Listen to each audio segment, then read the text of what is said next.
Well, very much so. And in Scientology's case, I can't speak for other destructive cults and how they overreact or exaggerate when they're, dealing with criticism. But it's probably psychologically similar in terms of a reflection of the cult leader's own personality. I can speak with some degree of authority in regards to Scientology by saying that Hubbard, it's a direct reflection of Hubbard's own personality and his own flaws, his own character flaws. He personally could not deal with criticism as a writer, as a husband, as a human being. He was a vindictive, vengeful person, and he wrote in the policies of the church to always remember any slight and never fail to settle the score. Right? That's how he put it. And when it comes to critics or people who are antagonistic to the church, the exact words he used were "ruin them utterly." And he wasn't being figurative. That wasn't some kind of a simile or something. He meant exactly precisely what he said.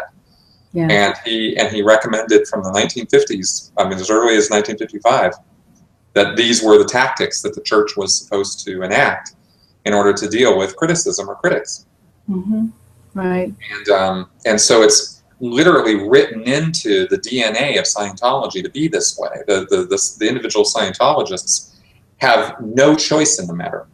If they're going to be good Scientologists, this is what they're supposed to be doing.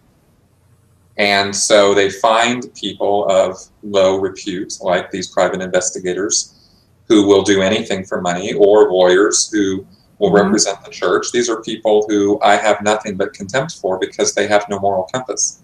They will do anything for money.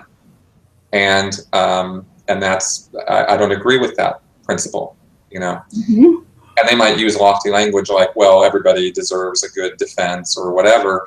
That's just justification. They're morally corrupt people. So those are the kind of people they find to carry out their dirty work. But the people in the church truly believe that they're doing this because it's the good thing to do.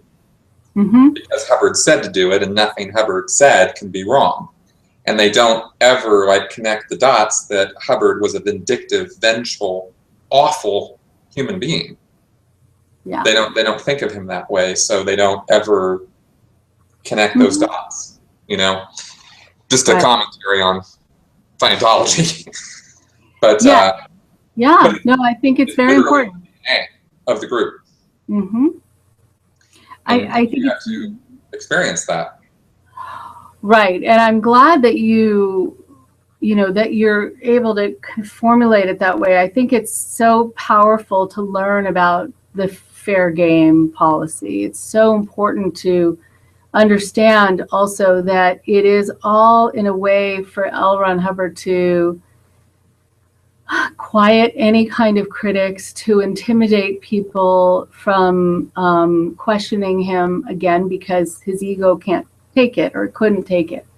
But instead of saying I can't do, he just went after you and had the group go after you in what was anything but fair game.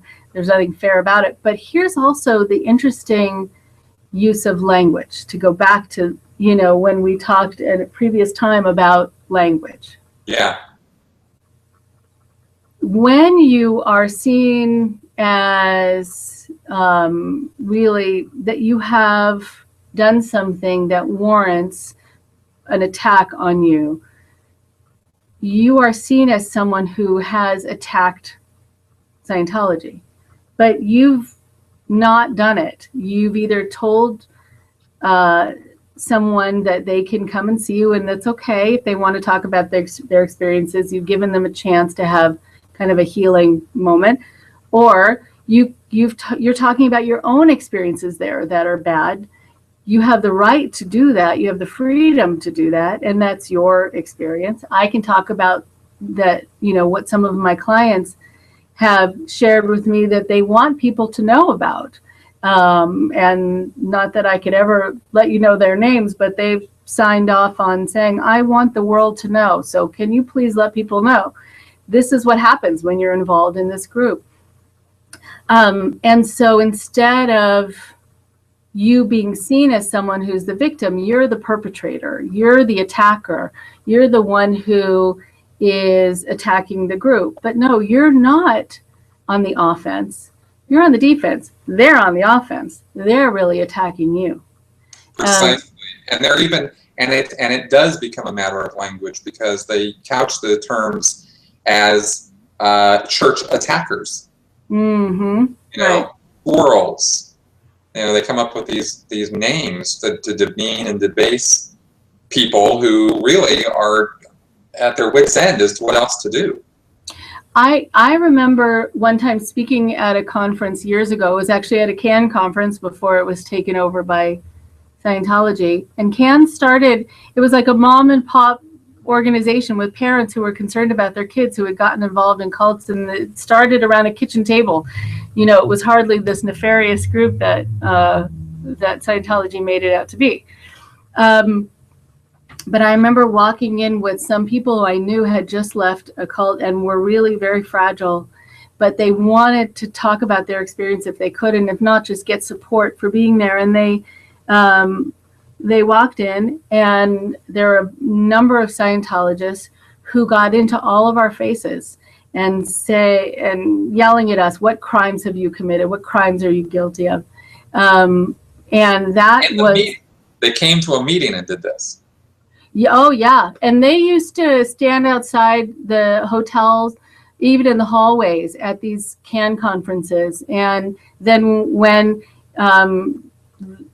we started going to these AFF conferences, that was the American Family Foundation, that was sort of the new CAN, and was helping families and people get, you know, support and get their loved ones out if they could. They were there too, and they would heckle, and they would be in the crowd and screaming at the people who were talking, who were crying about having lost their children. They were brutal.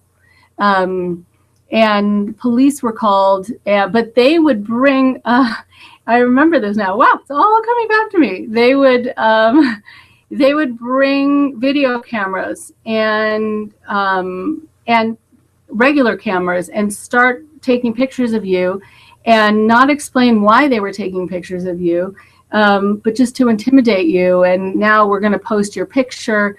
And here I'm walking in with these people who are injured people, and they're getting attacked by Scientologists. It was horrible. It happened over and over and over again. And they'd be out picketing out in front of these hotels where we were having these conferences, and passing out their pamphlets, and really doing it as a way to just do PR for themselves. Any opportunity to do PR.